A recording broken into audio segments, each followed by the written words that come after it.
fondateur et promoteur des formations MVVV, ce dont on a parlé tout à l'heure, et du langage SAS, Stimulus Associatif Suggéré. Ce qui veut dire que la méthodologie que vous allez suivre est une méthodologie cohérente. Ça ne va pas aller dans tous les sens. Trêve de propos laudateurs, place à la pratique. Mesdames et messieurs, je vous demande d'accueillir sous une salve d'acclamation Monsieur Armel Dunque.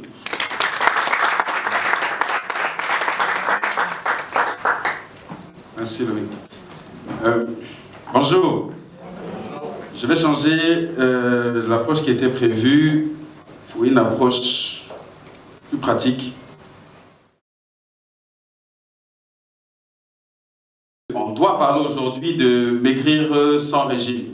Maigrir sans régime, en réalité, c'est exactement la même chose comme, on dirait, être en santé sans médicaments. Ou on dirait transformer son propre laboratoire en pharmacie. En fait, l'idée, c'est quoi? C'est que lorsqu'on veut maigrir ou lorsqu'on veut être en bonne santé, on devrait aller prendre des médicaments pour.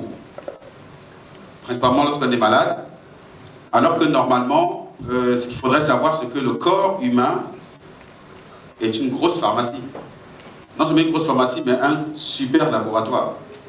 Le meilleur laboratoire que l'univers n'ait jamais connu est le corps humain. Mais peu de personnes le savent.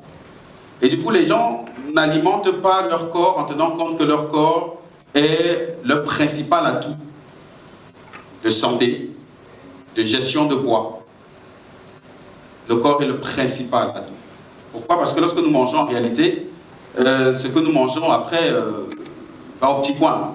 Ce que le corps retient, ce sont les nutriments. Et ces nutriments-là, qui sont retenus dans le corps, permettent justement au corps de se réparer et de fabriquer toutes sortes de médicaments.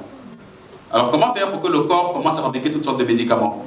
Des médicaments pour maigrir, des médicaments pour se soigner. En général, l'obésité vient du fait que le corps accumule les graisses. Et le corps accumule les graisses pour deux raisons. La première raison, c'est parce que lorsqu'on prend plus d'énergie qu'on en dépense, naturellement, le corps fait des réserves.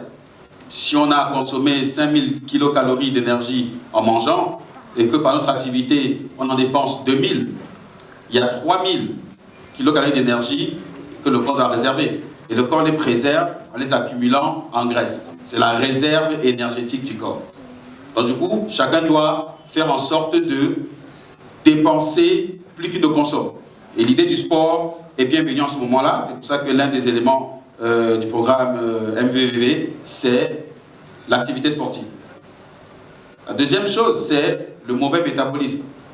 Ça veut dire que votre corps ne métabolise pas suffisamment. Il n'a pas assez de nutriments pour le faire.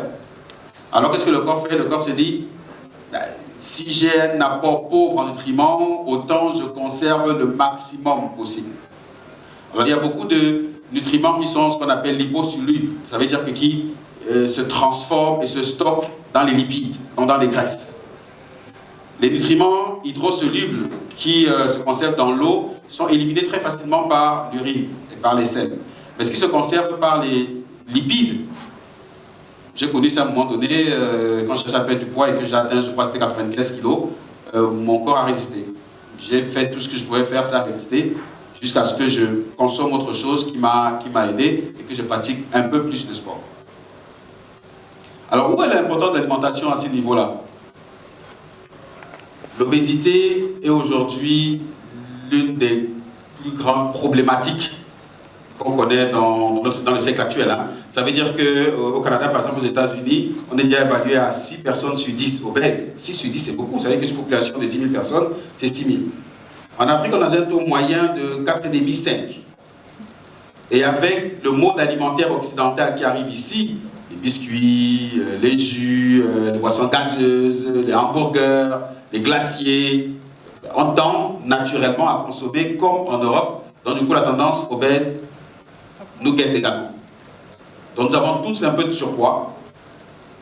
Et la principale raison, c'est notre alimentation. Donc il est question maintenant de comprendre qu'est-ce qu'on peut faire, pour avoir un poids normal, sans absolument faire un régime accru et frustrant, et de deux, comment se garantir une bonne santé? Comment donner à son corps la possibilité d'aller puiser de l'intérieur tous les médicaments dont il a besoin pour se soigner?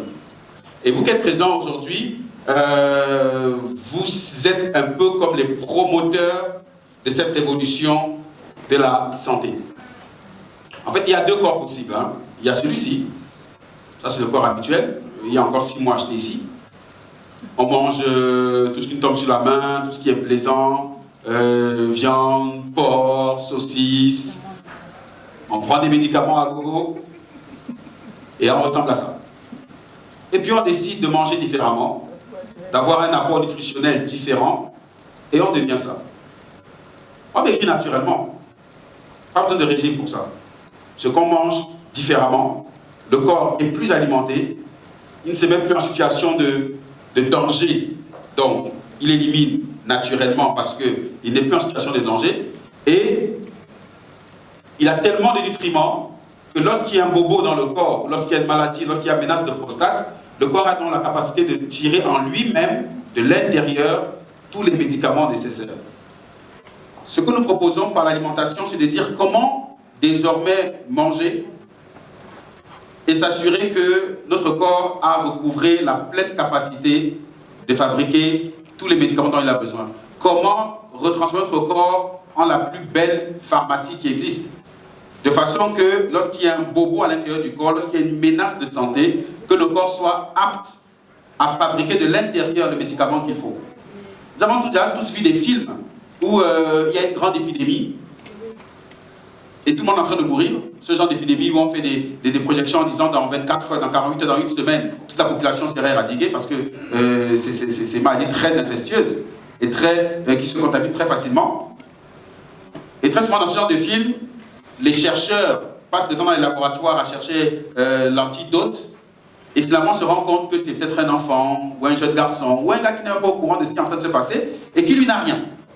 Et lorsqu'on l'a trouvé, rapidement, qu'est-ce qu'on fait? On prend son sang, on amène à un laboratoire, on réussit à découvrir quelle est la molécule dans ce sang qui fait que lui, il n'est pas touché par l'épidémie.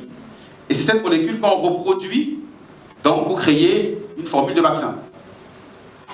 On reproduit cette molécule-là et ça permet de l'injecter à tout le monde et tous ceux qui étaient donc malades recouvrent la guérison.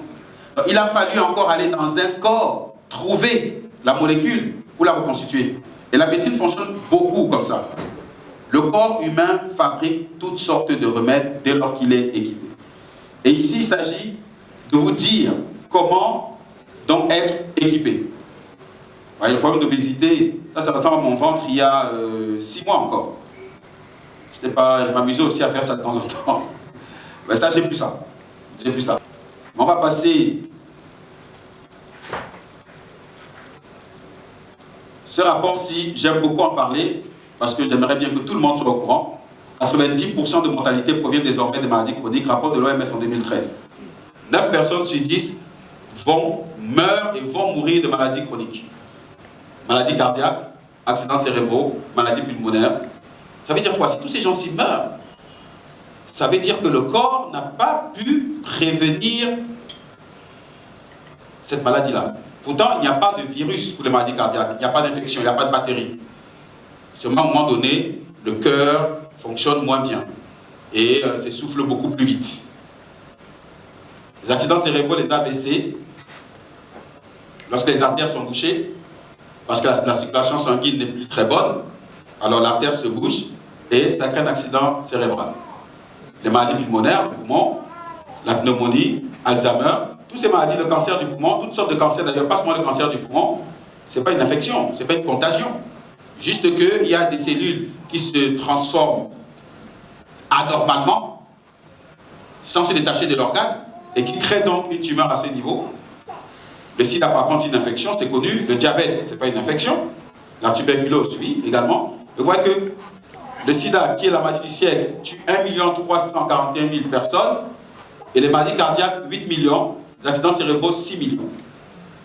Alors, il y a plein d'autres maladies, principalement les maladies inflammatoires.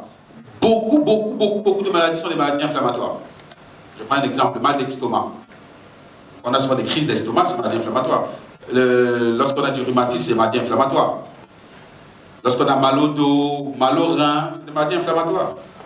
Et beaucoup d'organes, souvent, ont des problèmes, principalement à cause de l'inflammation. Vous savez que nos organes fonctionnent tous les jours, un peu comme un moteur. Et l'inflammation, c'est quoi? C'est l'usure naturelle de nos organes qui fonctionnent. Alors ces maladies-là ne sont pas des maladies chroniques, parce que les maladies inflammatoires se règlent très facilement, sauf si on n'a pas assez d'anti-inflammatoires, ou si on ne prend pas d'anti-inflammatoires. En ce moment, l'inflammation d'un organe peut devenir maladie chronique et peut donner lieu au cancer. Et là, on ne parle pas de maladies inflammatoires, parce que c'est guérissant. On parle de maladies chroniques, donc celles qui tuent. Et même lorsqu'elles sont traitées, celles qu'on maintient toute la vie.